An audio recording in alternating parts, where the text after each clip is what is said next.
Hey, this is another first for me, which I'm super excited about. This is the first episode where I am answering questions that I got from listeners.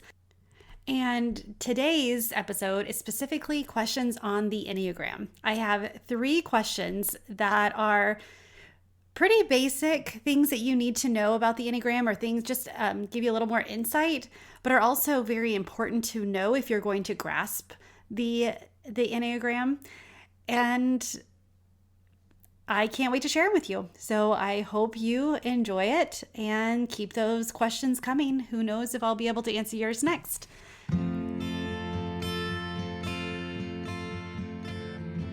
Hi, friend. I am so excited that you're here to check out Her Restored Spirit podcast. If you've gone through something that has left you broken-spirited, maybe it's a divorce, loss of a spouse, or even a child, loss of a job, whatever it is, I know there is restoration in your future. I'm a widowed mom, and I remember what it feels like to emerge from the fog to discover that my loss is not the center of my story, but it actually instilled in me a new hope, a new understanding of faith, and a new strengthening in my heart, soul, and motherhood. I have finally understood that God has taken my test and formed it into my testimony, and that's why I'm here with you.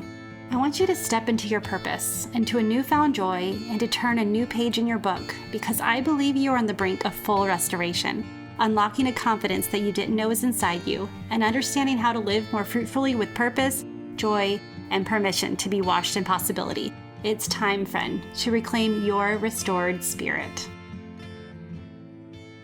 Hey, I'm so excited. My name is Tami, and I'm your host of Her Restored Spirit podcast. I am so glad that you are back. And today I am going to answer 3 questions that I got on the Enneagram. I love talking about the Enneagram. So when I get questions like this, it makes me happy that I get to share this with you. And I hope you understand a little bit more why it's in your benefit to understand the Enneagram, to understand your number, which happens to be the first question, and how knowing the numbers of the people around you can also help you with your relationships. And so the first question is by Sarah, and she asked, why do I need to know my Enneagram number? She said that she's familiar with the Enneagram in general, but she doesn't really buy into the idea that everyone is one number. And what I want to say about this is that we are actually, we are a little bit of every of the 9 numbers. We are a little bit of everything, and it's all connected through the paths, through the wings. And so really, if you continue to grow, then you're going to hit all 9 numbers. You're going to have tendencies in all the 9 numbers. However, you have one main number. This number is the first set of sunglasses that you have on. Think of them as every one of the 9 numbers has a different color lens. And by putting that on, you see the world through that initial number. And your fears and your motivations are rooted in that first level. The other levels add extra personality. They add extra concerns and fears, and the behaviors that you do are part of you. And we can have 9 people doing the exact same behavior for 9 different reasons, which is why understanding why you do what you do, and not necessarily why other people do what they do, or I do things based on what they do, that really doesn't help your growth. And so what I'd like you to know is, by understanding your number, you're just getting a foundation. It doesn't put you in a box. It doesn't make it so, I'm an Enneagram 1, so I'm always going to be super critical. I will tell you that because I recognize that I am an Enneagram 1, and when I am stressed, I get critical of myself and those closest to me. By understanding that, and when I start to feel that, it's a reminder that I need to take a step back and see what is going on in my life. what do I need to change in order to get healthy? And why am I sitting in my stress path? Why am I on a path that's not healthy and is not pleasant to be around? So understanding your number helps you understand your why and gives you a foundation that you can now make your decisions on. That's it. That's in a nutshell why you should know your number. Now, the question is, for the next question is, can I be two numbers? And Tracy asked that question, and yes and no. So like I mentioned, you have one main number, but we have a tri-type. So we are a whole person. There are different areas to us, whether we are instinctual, whether we are in the gut, the heart, or the head center, we use all three in order to make decisions and go about our day. And so we have one way that may be more intense. For me, my gut. When my gut or my intuition tells me there's a way to go, typically that's my first reaction. Now that I understand that that's my reaction, I know that, I identify that, and now I can step back and say, okay, what is my head and my heart saying as well? Do they deserve to be heard in this moment, or should I go with my gut reaction and move on? And there's times that I should, and some times that it's like, no, let me just go with my gut and it works out. There's also times that it doesn't, but who's counting?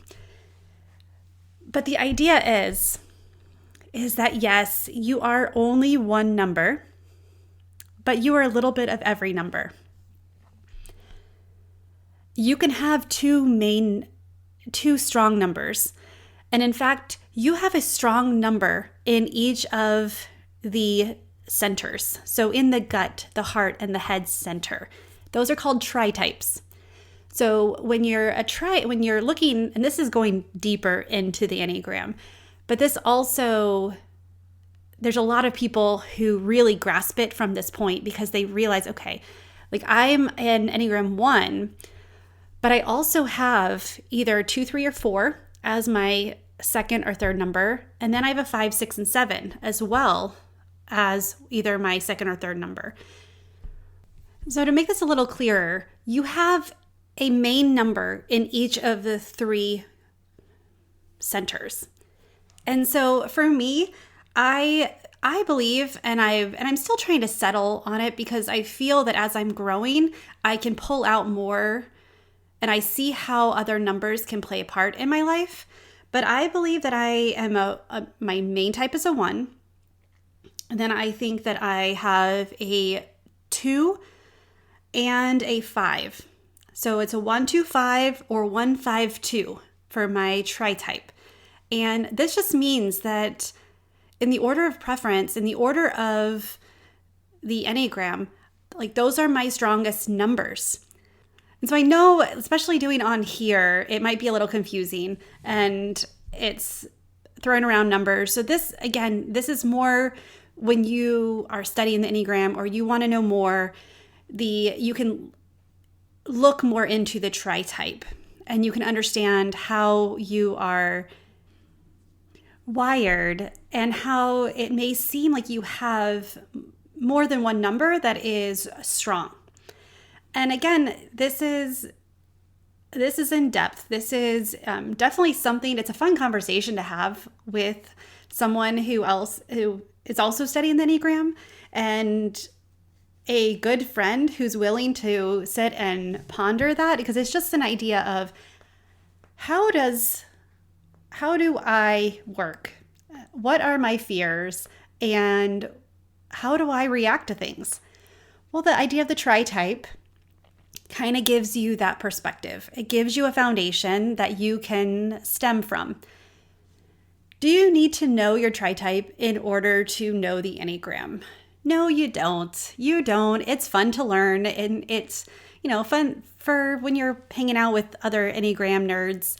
You can, throw out numbers and people like, oh, but no, you don't have to know your tri-type to get benefit from learning the Enneagram. The most important number to know is your own, so you can be aware of how you are reacting to things and how you want to respond to things. It gives you that empowered action to not react through intuition. It gives you that empowered action to take control of how you respond and change the way that you want to interact with individuals. There's many times that I was like, oh, crap, like I didn't want to say that. Or there you go again. I did the exact same pattern. But by recognizing it and deciding, okay, for next time, this is what I feel. This is what my initial gut reaction is. The next time I'm going to pull in my head and my heart and I'm going to do something differently. And that's how change really happens. So the third and final question that I'm going to talk about today is, what's the difference between a path and a wing? And really, it's everything. So a wing, I know I talked about it earlier when I was doing the Enneagram workshop. You have your numbers, and you have two wings, one on either side of your number. And so if you are a 9, you are an 8 and have an 8 and a 1 wing. If you're a 3, you have a 2 and a 4 wing. And it adds flavor, it adds seasoning, it adds an element of depth to your character. Now, do those numbers have to be part of your tri-type? No, they don't. Sometimes if you're an Enneagram 9, your wings are both in the same tri-type. You're both in the gut instinct. And so your gut is strong. So it doesn't have to be in your tri-type, but what it does have to be is next to your main number. So you hear, oh, I am an Enneagram 5 wing 9. That's not possible. Now, could they be an Enneagram 5 with a 9 in their tri-type? Sure. But wings are on each side, and you use your wings throughout your life. You do it without even realizing it. It's just naturally in you. And there's sometimes that they're one would be stronger than the other. And it may switch depending on circumstances, depending on your personal development or things you're going through. But there's also the ability to pull out both wings and use both of them to enhance your life and to pull the goodness from both sides and add character and depth of character and self-awareness to the decisions and your actions. And so with that, what is an Enneagram path? I'm glad you asked. So there are 4 main paths. And when you look at the Enneagram, you see all the lines connecting, and you're just like, okay, what is that mess? Those are the paths. And each number has 2 lines going from it. And so you have your stress path, your blind spot path, your growth path, and your convergence path. So, and it goes from, the stress path is the easiest path to be on. This comes naturally. It is not healthy. It is instinctual, kind of thinking of when you are having a hissy fit, when you are throwing a fit, you are deep in your stress path. You are not only identifying with and falling into the unhealthy version of your number, you are also pulling from the unhealthy version of the number on your stress path. And so the idea is when you recognize that, you intentionally move to a different path. You intentionally move to a different way of thinking, a way of being, and you do your self-work, get your self-awareness, and gain your self-confidence to get off of that path and onto your growth path. Now, the next step up is your blind spot path. This is one that I did not know about until I started studying the Enneagram. We always say, or everyone says, you hurt the ones you love the most. Well, that's what this path is all about. The people you are closest with, the people that you care for and that know you best, those are the individuals who get to experience the blind spot path. And it's called blind spot because you typically don't know you're in it until you know you're in it, till you step out and you realize, what is going on? And why am I reacting in a way that is not how I want? And why am I hurting the ones that I love the most and making them put up with the side of me that's not even fun. That's not healthy. That's not kind. Well, that's because you are most likely on your blind spot path. And like the stress path, this one's pretty easy to be on. It's easy to flow back to this path without realizing it, because growth takes work.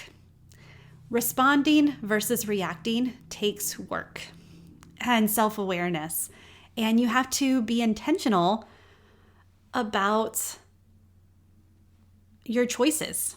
And I feel like I'm kind of a broken record when I'm saying, intentional and path and decisions, your, behaviors, all of these things. But I say that to let you know that you have a choice. It may not be comfortable right away. It may take some work, but you do not have to sit in an unhealthy behavior or an unhealthy path. You have the power through recognizing, through intentional work, through self-awareness, to step into the person you were called to be. And that is towards the growth path. Now, the growth path is what we want to be on a majority of the time. This path, though it doesn't come naturally at first, as you mature, you should be spending more and more time on this path. This should be your normal, and as soon as you fall off of this path onto your blind spot or stress path, you should work to get right back on it. Now, we're all human. We all go through, even throughout a course of a day, maybe even an hour, we'll jump lines and we'll go to our stress path because we got some bad news, or our car broke down, or something didn't happen like normal. But the more you're aware of it, the quicker you can make adjustments. The quicker you can identify what your need is in the moment. What is your core fear that's present? What is your core longing saying? And how can you take ownership? And so the growth path is where you head towards the strength of the number you're connected to. And again, this is not the same as your wing, and it's different.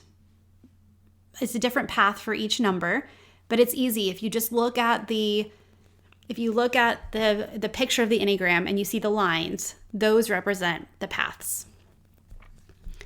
So your goal is to sit and to work from a place of growth, and to not only work from that place, but strengthen.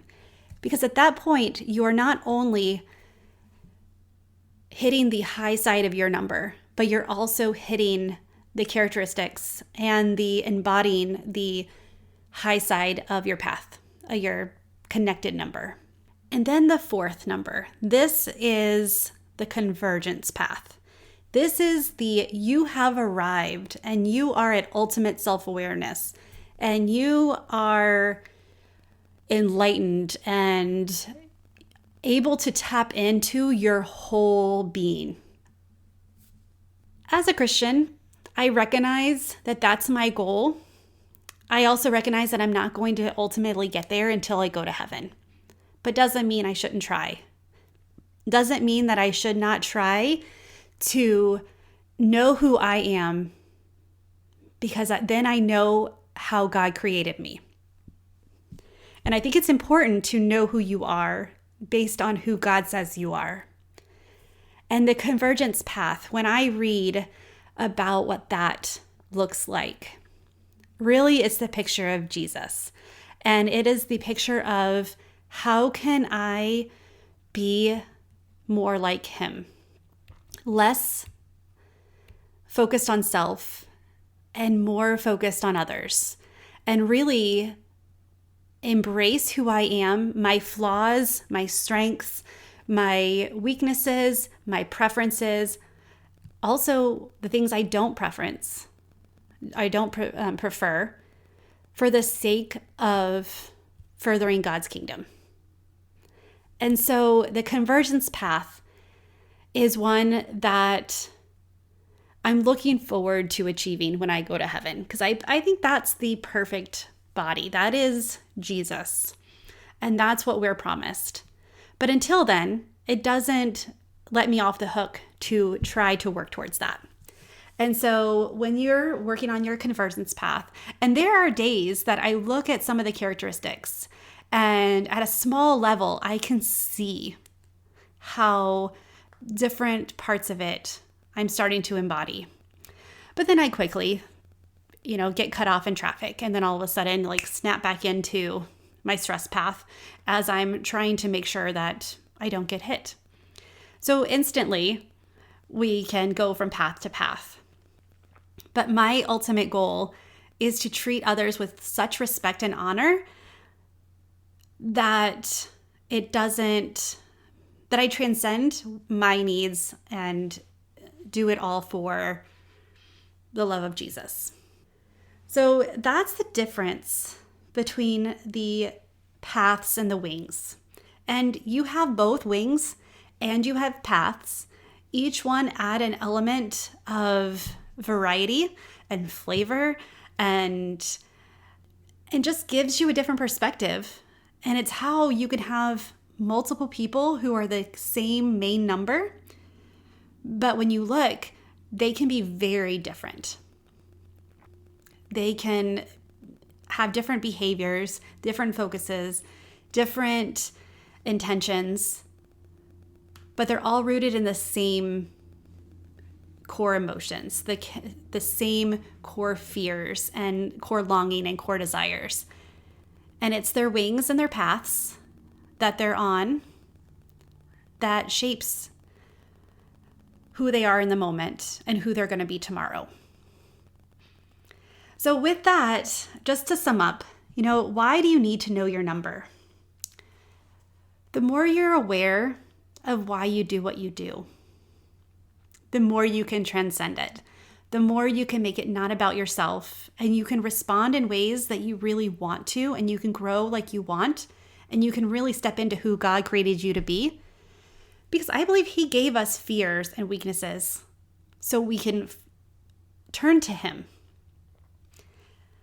It also shows us that sometimes these weaknesses that we have are actually our strengths in disguise, or they protect us. And so by understanding that, I can understand how God wired me. And I can say, okay, this is something that I struggle with. And it's, it kind of goes back to, is this the thorn in my side that I have to deal with, that keeps me grounded, that keeps me focused on God and not on self? Can you be two numbers? Technically, no. However, through the tri-type, through wings, and through your paths, you can pull in different characteristics from different numbers based on how you're looking at things and how mature you are, how self-aware you are, and how well you are either responding or reacting to different events. And then the difference between the paths and the wings are simply, they're different aspects of the Enneagram that you can learn about, that enables you to mature and to step into who God created you to be.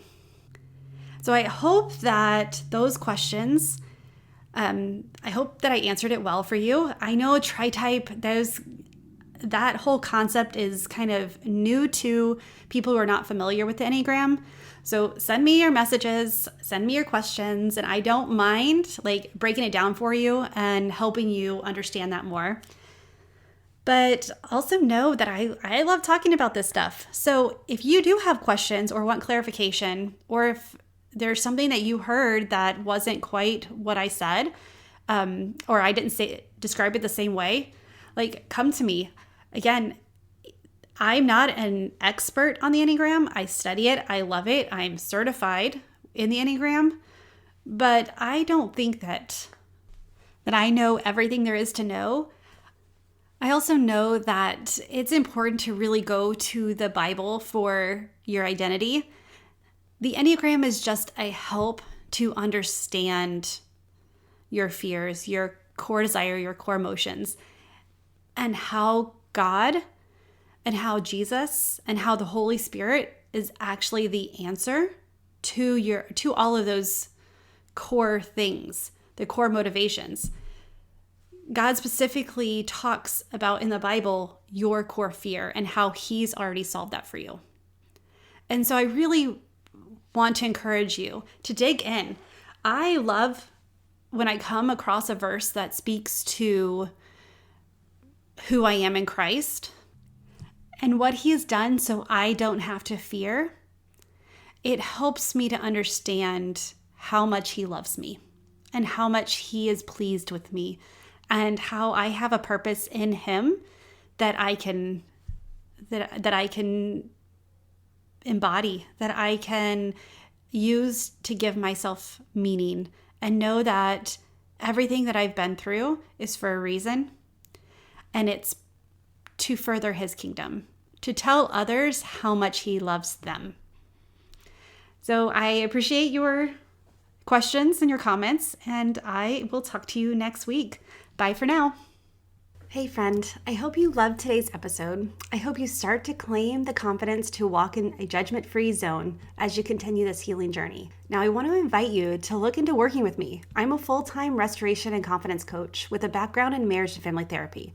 And not only that, but friend, I've walked it. As you heard in my story, I've experienced grief, loss, pain, feeling stuck. I've had the desire to break free from the fog and rise up again after the hurt, after the pain, and move out of the grief cycle, to begin to wake up with purpose again and live a life of meaning, and kind of rediscover who I was before the grief while I was uncovering who I'm becoming.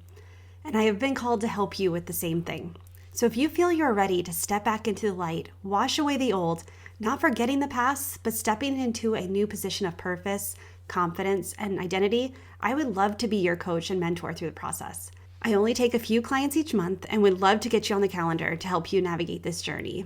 Email me at Tami@TamiMarieCoaching.com. Until then, I'll meet you here next week with another awesome topic to help you claim the life that you desire. Don't forget to take a screenshot, tag me, share on Facebook and Instagram, and please share this with another broken-spirited mom who is in need of some soul restoration. Don't forget to rate and review, and until next time, take a deep breath and know there is hope. Bye, friend.